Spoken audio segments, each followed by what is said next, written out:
You know who the richest people in the world are. You've seen the lists. You know the names. But the list of the richest industries, the ones generating the most consistent, durable, near-invisible wealth, that list is not something anyone publishes. Because the most profitable businesses in the modern economy are not the ones you interact with. They are the ones you have never heard of. This is a story about the industries operating in plain sight but below the threshold of public attention. The ones that don't need your admiration. They only need your dependency. There is a pattern that connects every industry in this video, and it is worth naming before we go any further. Visibility and profitability are not the same thing, and in many of the most durable fortunes in the world, they are inversely related. The businesses that dominate headlines, that build consumer brands, that chase cultural relevance, are frequently fighting for margins in crowded, competitive, attention-driven markets. The businesses that avoid all of that operate quietly, structurally, often boringly, are frequently the ones compounding wealth with the least resistance. Not because they are hiding anything illegal, but because invisibility is, itself, a competitive advantage.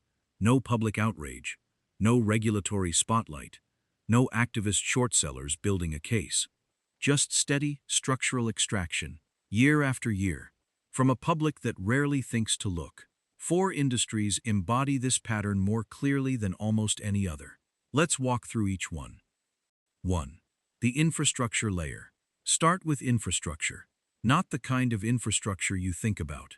Not highways or bridges. The infrastructure of modern digital and physical life. The fiber optic cables under the ocean. The data centers in the desert. The rail networks that move goods no one sees. These businesses are invisible precisely because they work. When your internet loads instantly, you don't think about the subsea cable that made it possible. When your package arrives in 2 days, you don't think about the 6 freight transfer points it passed through Moon. The owners of this infrastructure are not tech celebrities. They are private equity firms, sovereign wealth funds, pension fund administrators, and family offices that have been quietly accumulating physical world monopolies for 30 years. Consider the subsea cable network alone. The overwhelming majority of intercontinental internet traffic, financial transactions, video calls, cloud backups, nearly everything that crosses an ocean digitally travels through a few hundred cables lying on the seafloor. Building one of these cables can cost hundreds of millions of dollars and take years to permit and lay.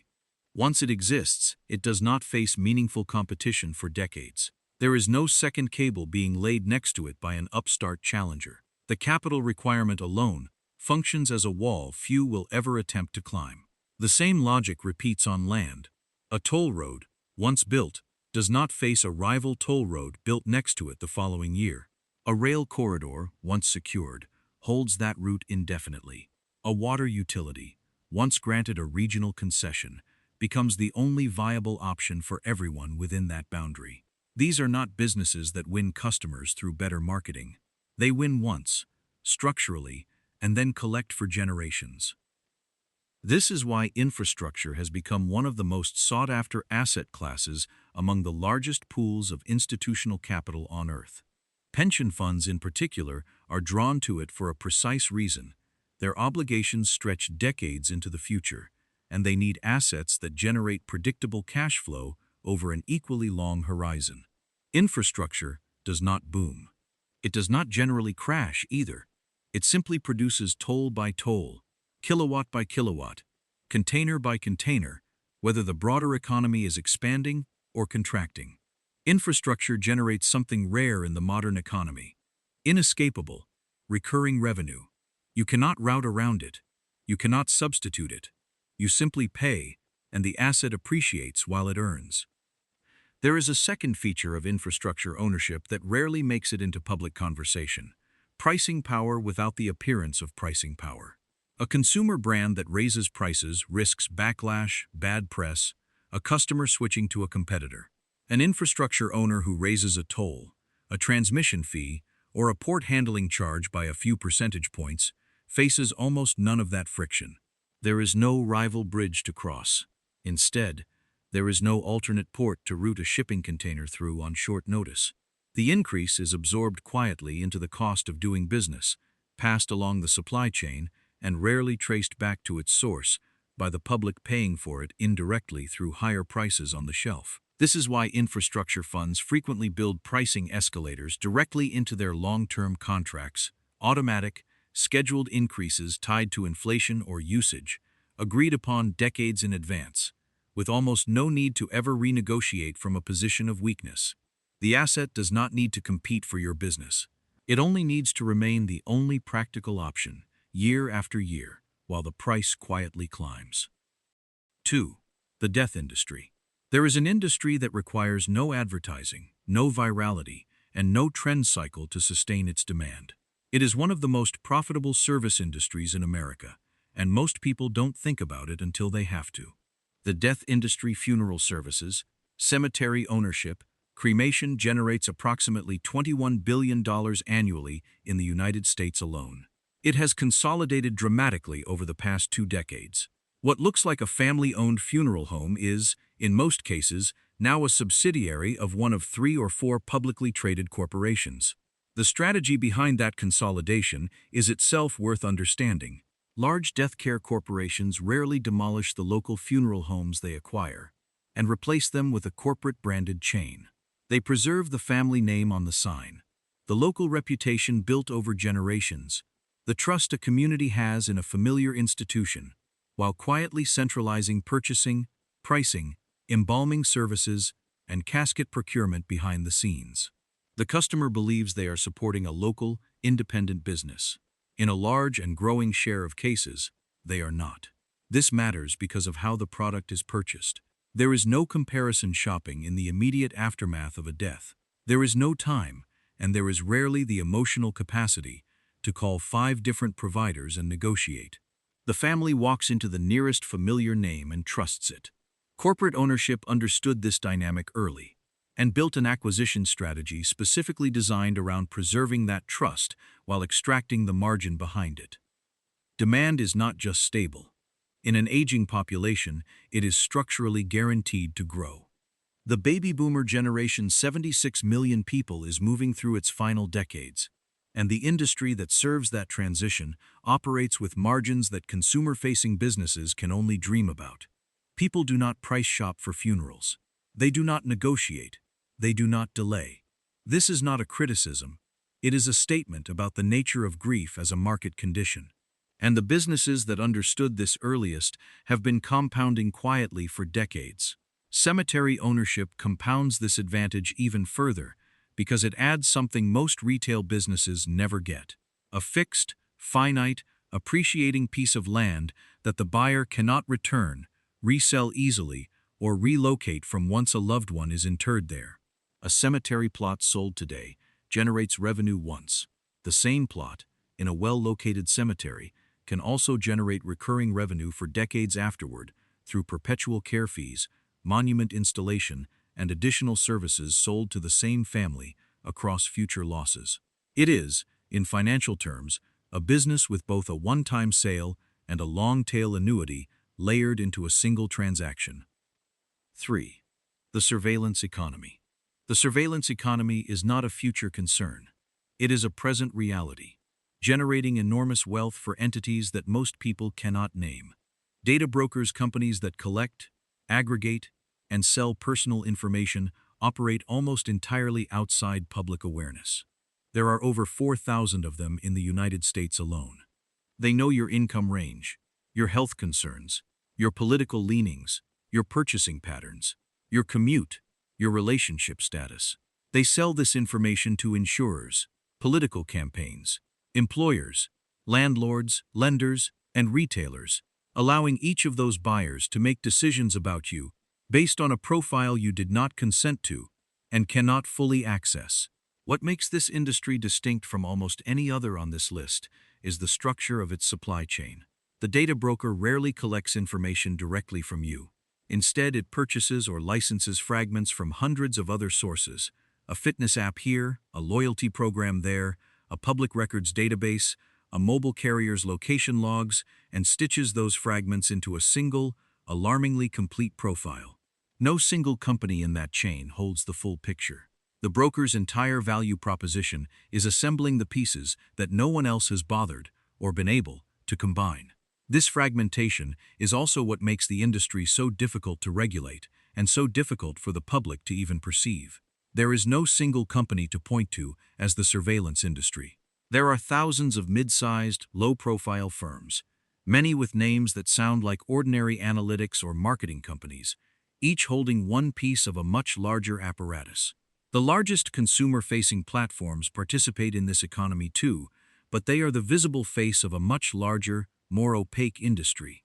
The companies you've never heard of are aggregating data from every app, every loyalty card, every connected device you own. Surveillance as a business model is resistant to recession. During economic downturns, advertisers need better targeting, not less. Insurers need risk profiling, not less. The data becomes more valuable exactly when people are most financially vulnerable. Even the physical infrastructure underpinning this industry mirrors its character. Data centers are deliberately unremarkable, from the outside low buildings, minimal signage, often located in low-cost, low-attention rural areas, chosen for cheap land and cheap electricity rather than visibility. The building that holds a meaningful share of a population's behavioral history looks, from the road, like a warehouse. That is not an accident of design. It is the same instinct for invisibility that runs through every industry in this video, expressed in concrete and steel. The legal architecture supporting this industry deserves a moment of its own. Much of what data brokers do is technically disclosed buried inside lengthy terms of service agreements that almost no one reads in full, written deliberately in language designed to satisfy a legal disclosure requirement rather than to actually inform the person agreeing to it. Consent, in the strict legal sense, has often been given. Consent, in the meaningful sense, a person genuinely understanding what they agreed to and choosing it freely, rarely has been. This gap between technical consent and informed consent is, functionally, where the entire industry lives. It is not built on deception in the criminal sense. It is built on friction, the simple fact that reading and understanding every disclosure across every app and service a person uses in a given month is not a realistic standard for anyone to meet, and the industry has structured itself entirely around that realistic limit of human attention. 4. Regulatory capture as an industry. There is one more industry that deserves recognition, not because it produces a product or a service, but because it produces something more valuable: protection. Regulatory capture is the process by which industries gain control over the agencies designed to regulate them, not through corruption, but through economics. When your industry employs more experts in a given field than the government does, your industry writes the rules. When revolving door employment between regulators and regulated entities is standard practice, the line between oversight and advocacy dissolves. The pharmaceutical, financial, agricultural, defense, and energy industries have all mastered this dynamic, to varying degrees.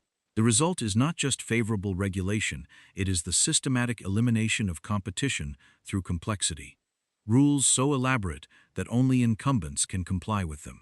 This last point is the part most people underestimate. Complexity is frequently mistaken for protection of the public, when in practice, it often protects incumbents from the public's would-be competitors. A regulation requiring extensive, expensive compliance documentation sounds, on its face, like consumer protection. And in part, it often is. But it also raises the cost of entering that market so high that only an existing, well-capitalized player can absorb it. The startup that might have disrupted the industry with a better, cheaper alternative cannot afford the years of legal and compliance work required just to legally operate. The rule was not necessarily written to be a moat, but it functions as one regardless, and the largest players in the industry are rarely in a hurry to simplify it. The revolving door deserves its own moment of attention. It describes the well-documented pattern of individuals moving between senior roles at regulatory agencies and senior roles at the companies those same agencies oversees, sometimes in one direction, sometimes in the other, sometimes back again. The expertise required to regulate a complex industry effectively often exists only within that industry itself, which means many regulators are, by necessity, drawn from the very companies they will eventually oversee. This is not, by itself, evidence of wrongdoing, but it does mean that the people writing and enforcing the rules frequently share a professional network, a shared vocabulary, and in some cases, a future career path with the people being regulated. This is not a conspiracy. It is the rational behavior of capital protecting itself using every legal tool available, and it generates wealth by making markets less efficient for everyone except the participants who benefit from the inefficiency. 5. The common architecture step. Back from the four industries individually, and a single underlying architecture becomes visible. Each one shares the same three characteristics, regardless of how different the product looks on the surface. First, structurally guaranteed demand. People will always need electricity, water, and transport. People will always die. People will always generate data simply by living a modern life. People will always be governed by rules someone has to write. None of these industries depend on convincing anyone to want something new. The demand already exists, permanently, before a single dollar of marketing is spent. Second, high barriers that are rarely the product of conscious cruelty, but of economics, working exactly as economics works. A subsea cable's cost, a funeral home's local trust, built over generations. A data broker's web of acquired source relationships.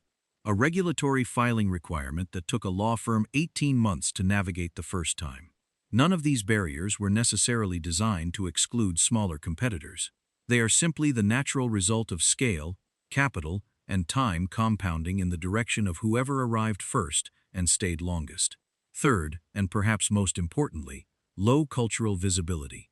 None of these industries seek your attention, your admiration, or your loyalty in the way a consumer brand does. They do not need you to love them. They need you to need them quietly, structurally, and for as long as you live in the modern world. It is this third trait that explains why these industries remain so poorly understood. Public attention is a finite resource, and it is drawn, almost reflexively, toward what is loud, visible, and emotionally engaging. An industry that never asks for that attention simply never receives the scrutiny that comes with it, not because it has done anything to avoid scrutiny, but because scrutiny was never pointed in its direction to begin with. The industries that generate the most durable wealth in the modern economy share a common trait. They are not glamorous. They do not trend. They do not require you to understand them, admire them, or engage with them willingly. They simply require your dependency. And they have arranged the world to ensure that dependency is structurally guaranteed. The loudest industries get the most attention. The quietest ones get the most money. None of this requires a hidden hand or a secret meeting in a back room. It requires nothing more than capital recognizing, again and again, where attention is not looking, and quietly building there instead. The pattern has repeated for a century. There is little reason to think it stops now.